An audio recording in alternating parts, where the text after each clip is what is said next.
வணக்கம், இது உங்கள் ஏமன் தோயஸ். கடந்த 10 நாளா எங்க போனாலும் கேட்டுட்டு இருக்க ஒரு வார்த்தை ஜல்லிக்கட்டு. எங்க பார்த்தாலும் அதை பத்தி தான் பேச்சு, எங்க பார்த்தாலும் அதுக்காக தான் போராட்டம். இது இன்னும் 5 நாளுக்கு தொடரும். அதுக்கப்புறம் 3 வருஷமா அந்த கேஸ் நடந்துட்டு இருக்கு. எல்லா வருஷமும் ஜனவரி 1 15 நாள் இதை பத்தி பேசுறோம், அதுக்கப்புறம் இதை மறந்துடுறோம். இது எதனால? ஏன்னா இதுக்காக போராடுறவங்களுக்கு கூட இதை பத்தி ஒன்னும் தெரியல. சிட்டி சைட்ல இதுக்காக போராடுற ஸ்டூடெண்ட்ஸ் யார்கிட்ட போய் கேட்டு பாருங்களேன். ஜல்லிக்கட்டுனா என்ன, எப்படி இது நடக்கும், என்ன ரூல்ஸ், இது எதுக்காக பாதுகாக்கணும், இதை பேன் பண்ணா என்ன நடக்கும், பேட்டா யாரு, இந்த கேள்விக்கெல்லாம் மேக்சிமம் யாருக்குமே பதில் தெரியாது. என்னன்னே தெரியாம போராடிட்டு இருக்கோம். எதுக்கு எடுத்தாலும் இது நம்ம கலாச்சாரம், தமிழ் பண்பாடுன்னே பேசிட்டு இருக்கோம். முதல்ல அதுவே தப்பு. இது தமிழ் பண்பாடு இல்ல, இந்திய பண்பாடு. ஜல்லிக்கட்டுன்றது 3500 வருஷத்துக்கு முன்னாடி இண்டஸ் வேலி சிவிலைசேஷன்ல இருந்து இருக்கு. ப்ரூவ் பண்ற ராக் பெயிண்டிங்ஸே டெல்லி நேஷனல் மியூசியம்ல தான் இருக்கு.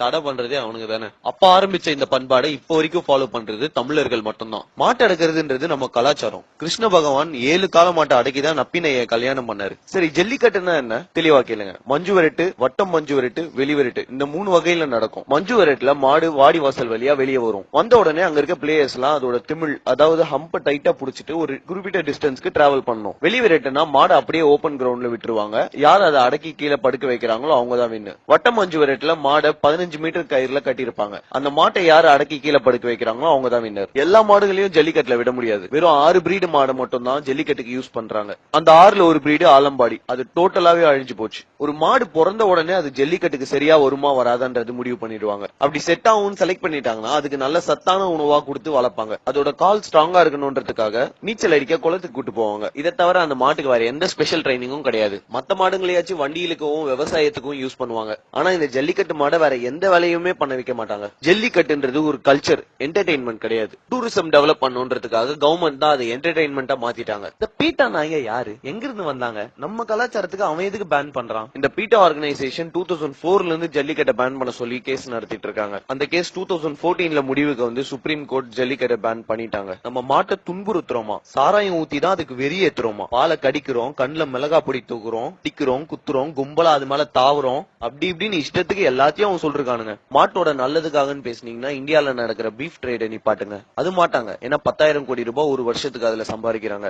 உனக்கு ஜல்லிக்கட்டுனா என்னன்னு தெரியுமா, அதோட ரூல்ஸ் தெரியுமா? பிளேயர்ஸ் யாரும் மாட்டோட ஹம்ப், அதாவது திமிழை தவிர எதையுமே பிடிக்க கூடாது. இந்த டைம்ல ஒருத்த மட்டும் தான் மாட்டை பிடிக்க முடியும். 2 பேரா மாட்டு மேல குதிச்சா அவங்க டிஸ்குவாலிஃபைடு, வால் பிடிச்சா டிஸ்குவாலிஃபைடு. களத்துல இறக்கிறதுக்கு முன்னாடி மாட்டோட ஹெல்த்தையும் பிளேயரோட ஹெல்த்தையும் செக் பண்ணிட்டு தான் இறக்குவாங்க. இதை டிஸ்ட்ரிக்ட் கலெக்டர் முன்னாடி கவர்மெண்ட் வெட்டினரி டாக்டர் தான் பண்ணுவாரு. இந்த ஈவென்ட் நடக்கிறப்போ அங்க அனிமல் வெல்ஃபேர் போர்ட் மெம்பர்ஸ் இருப்பாங்க. இத்தனை வருஷத்துல பிளேயர்ஸ் அடிபட்டுச்சுன்னு வேணா நியூஸ் வந்திருக்கலாம். ஆனா ஒரு மாட்டு கூட இது வரைக்கும் அடிபட்டது இல்ல. மாட்டுக்கு அடிபட்டா அந்த ஈவெண்டே கேன்சல் பண்ணிடுவாங்க. மொத்த ஈவென்ட்டும் வீடியோ ரெக்கார்ட் பண்ணி அது கவர்மெண்ட்டுக்கு சப்மிட் பண்ணுவாங்க. மாட்டு அடிக்கிறதுனால தான் அது காட்டுத்தனமா ஓடுதுன்னு சொல்றாங்க. ஆனா அது அப்படி கிடையாது. களத்தோட ஆப்போசிட் கார்னர்ல மாட்டோட ஓனர் நின்னு சிக்னல் கொடுப்பாரு. அந்த கால ஓனர் கிட்ட ஓடி போவோம். அந்த மாதிரி தான் அதை ட்ரெயின் பண்ணிருப்பாங்க. 2009ல வந்த ஜல்லிக்கட்டு ஆக்டுக்கு அப்புறம் தமிழ்நாட்டுல ஜல்லிக்கட்டு ரொம்ப ஆர்கனைஸ்டா நடந்துட்டு இருக்கு. சரி, ஜல்லிக்கட்டை பேன் பண்றதுக்கு ரொம்ப கேவலமான ரீசன்லாம் நீங்க சொல்லிட்டீங்க. அதுக்கு நாங்க ஜஸ்டிபிகேஷன் கொடுத்துட்டோம். அது எதுக்கு பேன் பண்ண கூடாதுன்னு நான் சொல்றேன். இதுக்கு முன்னாடி 10 லட்சம் காங்கேயம் மாடு இருந்த நம்ம நாட்டுல இப்போ 15,000 மட்டும் தான் இருக்கு. முன்னாடி எண்ணிக்கையின்படி 4 பசுமாட்டுக்கு ஒரு கால இருந்தது. இப்ப 8 பசுமாட்டுக்கு ஒரு கால தான் இருக்கு. முன்னாடி 130 பிரீடு இருந்த நம்ம நாட்டுல இப்ப 30 பிரீடு தான் உயிரோட இருக்கு. அதிகமா பால் சுரக்கணும்ன்ற ஒரே காரணத்துக்காக ஃபாரின்ல இருந்து ஜெர்சி மாடுகளை கொண்டு வர ஆரம்பிச்சிட்டாங்க. பசுமாடுகளுக்கு அதிகமா பால் சுரக்கணும்ன்ற ஒரே காரணத்துக்காக மத்த நாட்டு கால மாட்டோட விந்தை எடுத்துட்டு வந்து இங்க ஆர்டிபிஷியல் இன்செமினேஷன் மூலமா நம்ம மாட்டு கொடுத்துட்டு இருக்காங்க.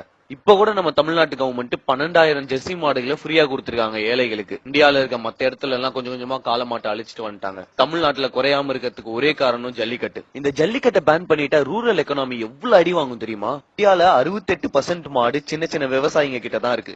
இந்த ஊர்ல இருக்க மில்க் கோஆபரேட்டிவ் சொசைட்டிஸ் மூலமா இந்த விவசாயிங்க தொழில் பண்ணிட்டு வராங்க. இந்தியால மொத்தமா 1 லட்சம் மில்க் கோஆபரேட்டிவ் சொசைட்டிஸ் இருக்கு. எல்லா இடத்துலயும் சேர்த்து 1,10,00,000 பேர் அதுல மெம்பர்ஸா இருக்காங்க. நாட்டு மாடுகள் எல்லாத்தையும் அழிச்சிட்டு இந்த ஜெர்சி மாடுகளை எடுத்துட்டு வந்து மொத்தமா இறக்குனாங்கன்னா இந்த விவசாயிகளுக்கு வாழ்வாதாரமே இல்லாம போயிடும். இந்த ஜெர்சி மாடுங்க நார்மலான கண்டிஷன்ல இருக்காது. கண்டிப்பா அதுக்கான என்விரான்மெண்ட் ஸ்டெபிலைசேஷன் பண்ணிருக்கணும். அது இந்த சாதா விவசாயிகளால பண்ண முடியாது. இன்னொரு பிரச்சனை என்னன்னா, நம்ம நாட்டு பிரீடை விட ஜெர்சி மாடு 4 மடங்கு அதிகமா தண்ணி குடிக்குமா. நம்ம கிராமங்கள்ல இருக்க தண்ணி பற்றாக்குறைக்கு கண்டிப்பா எந்த விவசாயியாலையும் அதை பாத்துக்க முடியாது. சோ மொத்தமா இந்தியாவோட மில்க் இண்டஸ்ட்ரியே எம்என்சி கையில போயிடுற மாதிரி ஆயிடும். அதுக்கப்புறம் மில்க் ப்ராடக்ட்ஸ்க்கு அவங்க விற்கிறது தான் வேலை. இந்தியால இன்னும் கூட 500 மில்லியன் வெஜிடேரியன்ஸ் இருக்காங்க. இவங்களுக்கு ஒரே சோர்ஸ் ஆஃப் புரோட்டீன் பால் தான். இந்தியால அரிசி கோதுமை சக்கரை விட மில்க் இண்டஸ்ட்ரி தான் எக்கனாமிக்கல் டேர்ம்ஸ்ல ரொம்ப பெருசு. இந்த மார்க்கெட்டை பார்த்து தான் ஃபாரின் டைரி கம்பெனிஸ் நம்ம நாட்டுக்குள்ள வர பாக்குறாங்க. ஸ்பெயின்ல கூட இந்த மாதிரியான விளையாட்டு இருக்கு. அங்க எப்படின்னா ஒரு பெரிய கிரவுண்ட்ல ஒரு காளை மாட்டை விட்டுருவாங்க.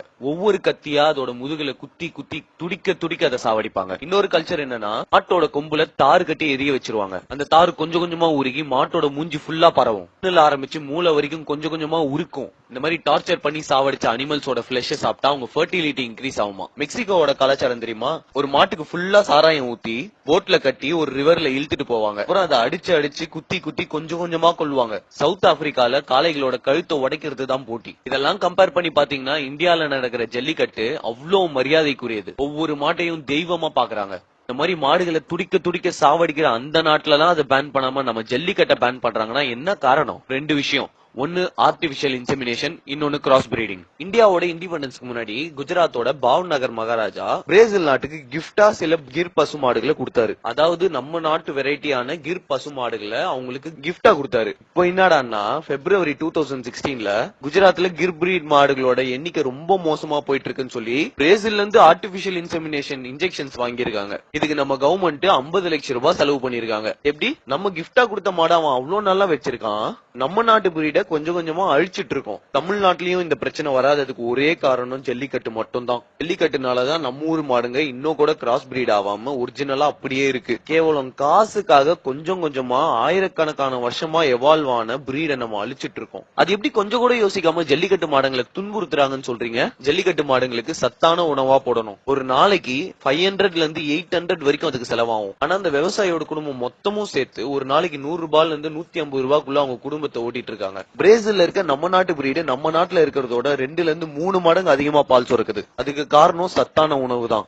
இதெல்லாம் ஒரு சைடுனா ஹெல்த்ன்றது இன்னொரு சைடு. நம்ம நாட்டு மாட்டோட பால் குடிச்சீங்கன்னா ஒபிசிட்டி, ஜாயிண்ட் பெயின், ஆஸ்துமா, கொலஸ்ட்ரால்னு நிறைய டிசீஸ்க்கு அது ஒரு கியூரேட்டிவா இருக்கும். இந்த அளவுக்கு அதுல சத்து இருக்கு. ஆனா இந்த ஜெர்சி மாட்டு பால்ல இருக்க கெசோமார்பின் என்ற கெமிக்கல்னால வயிற்று பிரச்சனை, டயபெட்டிஸ், மென்டல் டிசார்டர்னு நிறைய பிரச்சனை வரும். கொடுமையான ஒரு விஷயம் என்னன்னா நம்ம குடிக்கிற பாக்கெட் பால் எல்லாமே ஜெர்சி மாட்டு பால் தான். இந்த ஜெர்சி மாடுன்றது எங்கிருந்து வந்துச்சு? இத வெஸ்டர்ன் கண்ட்ரீஸ்ல ஸ்டார்டிங்ல வெறும் பீஃபுக்காக மட்டும் தான் யூஸ் பண்ணிட்டு இருந்தாங்க. அதோட பால் அவங்களே குடிக்க மாட்டாங்க. அதை ஒரு பிசினஸா மாத்தினதுக்கு அப்புறம் கொஞ்சம் கொஞ்சமா அதை இந்தியால வித்து அவங்க பணம் சம்பாதிச்சிட்டு இருக்காங்க. இந்த கிராஸ் பிரீடிங்ன்றது இந்தியால 1950ஸ்ல ஆரம்பிச்சது. 1951ல மில்க் ப்ரொடக்ஷன் 17 மில்லியன் லிட்டர்ஸ்ல இருந்து 122 மில்லியன் லிட்டர்ஸ்க்கு இன்க்ரீஸ் ஆச்சு. இதுக்கு அப்பாடி அவ்வளவான்ற மாதிரி தான் இருக்கும். ஆனா அந்த டைம்ல நம்ம நாட்டுல இருந்த 2 கோடி மாடுகளோட அவுட்புட்னு பார்த்தா அது ரொம்ப ரொம்ப கம்மி. அங்க இருந்து 10 வருஷத்துல இன்னும் 180 டன் எக்ஸ்ட்ராவா தேவைன்ற மாதிரி நேஷனல் டைரி டெவலப்மெண்ட் போர்டு கணிச்சாங்க. இங்கதான் ஆரம்பிச்சது அந்த கிராஸ் பிரீடிங்கோட பிரச்சனை. இந்தியாவோட மார்க்கெட் சைஸ் பார்த்த வெளிநாட்டு டைரி கம்பெனிஸ் கவர்மெண்டோட கான்ட்ராக்ட் போட ஆரம்பிச்சாங்க. அவங்க நாட்டு மாட்டை நம்ம நாட்டு மாட்டோட கிராஸ் பிரீட் பண்றது தான் அந்த கான்ட்ராக்ட். இதுக்கு ஆரம்பத்துல நிறைய பேர் ஒத்துக்கல. இதை அக்செப்ட் பண்ணவங்களுக்கு ராஜமரியாதை கொடுத்தாங்க. ஃப்ரீயா ஃபாரின் ட்ரிப் கூட்டு போனாங்க. அவங்க பசங்களுக்கு வெஸ்டர்ன் யூனிவர்சிட்டிஸ்ல ஸ்காலர்ஷிப் கொடுக்க ஆரம்பிச்சாங்க. இதெல்லாம் பார்த்து ஆசைப்பட்டு கொஞ்சம் கொஞ்சமா மத்தவங்களும் இந்த கிராஸ் பிரீடுக்கு ஒத்துக்க ஆரம்பிச்சாங்க. 1962ல கேரளால லைஃப் ஸ்டாக் ஆக்ட் ஒன்னு எடுத்துட்டு வந்தாங்க. அதன்படி எந்த விவசாயியும் காளமாடு வச்சுக்க கூடாது. அப்படி வச்சிருக்கிறது அக்ரி இன்ஸ்பெக்டர் பார்த்தா வந்து அதை இன்ஃபர்டைல் பண்ணிடுவாங்க. வேற வழியே இல்லாம ஆர்டிபிஷியல் இன்செமினேஷன் மூலமா கேரளால இருக்க விவசாயிங்க கிராஸ் பிரீட் பண்ண ஆரம்பிச்சாங்க.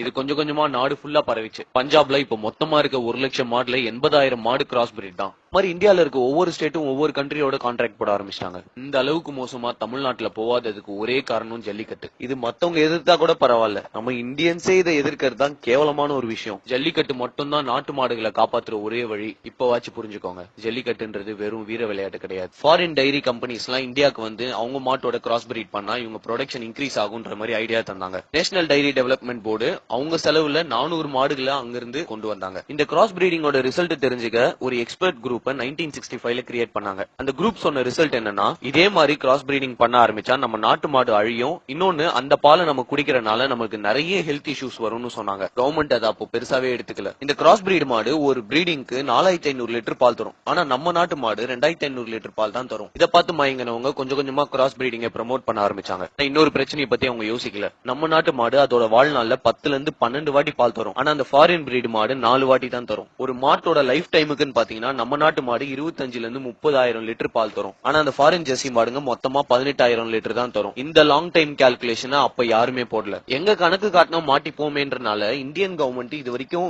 பிரீட் வைஸ் சென்சஸ் இந்தியால எடுத்ததே இல்ல. இந்த பிரீடு மாடுங்க இத்தனை இருக்கு, அந்த பிரீடு மாடுங்க அத்தனை இருக்குன்ற மாதிரி எந்த ஒரு கணக்குமே இல்ல இந்தியால. நிறைய டாக்டர்ஸும் சயின்டிஸ்டும் இந்த கிராஸ் பிரீடிங் வேணாம்னு சொல்லியும் இது வரைக்கும் நம்ம மாறல. இந்தியாவோட 11th 5-year பிளான்ல கூட ஆர்டிபிஷியல் இன்செமினேஷனுக்காக வெளிநாட்டு காளையோட 40 மில்லியன் ஸ்பெர்ம் டோஸ் கொண்டு வந்தாங்க. நம்ம நாட்டோட டைரி இண்டஸ்ட்ரியே அழிச்சிட்டு இருக்கோம். இதை தாங்கி பிடிக்கிற ஒரே ஒரு பில்லர் ஜல்லிக்கட்டு மட்டும் தான். தமிழ்நாட்டுல ஜல்லிக்கட்டு ஆடுற ஒவ்வொருத்தரும் மாட்டை சொந்த பையன் மாதிரி பாத்துக்கிறாங்க. அதுகிட்ட அவ்வளோ பாசமா இருக்காங்க. அவங்க குடும்பத்துல ஒருத்தரா நினைக்கிறாங்க. கொஞ்சம் கொஞ்சமா அழிய விட்டதெல்லாம் போதும். இனிமே இருக்க மிச்சம் மீதியாச்சும் காப்பாத்துவோம். நம்ம நாட்டு மாடுங்க, நம்ம பொருளாதாரம், நம்ம கலாச்சாரம், இது எல்லாத்தையும் அழிக்க நினைக்கிறவங்க கிட்ட இதுக்கு மேலயும் அடங்கி போக வேணாம். என்ன ஆனாலும் சரி, நம்ம ஜல்லிக்கட்டை விட்டு கொடுக்க கூடாது.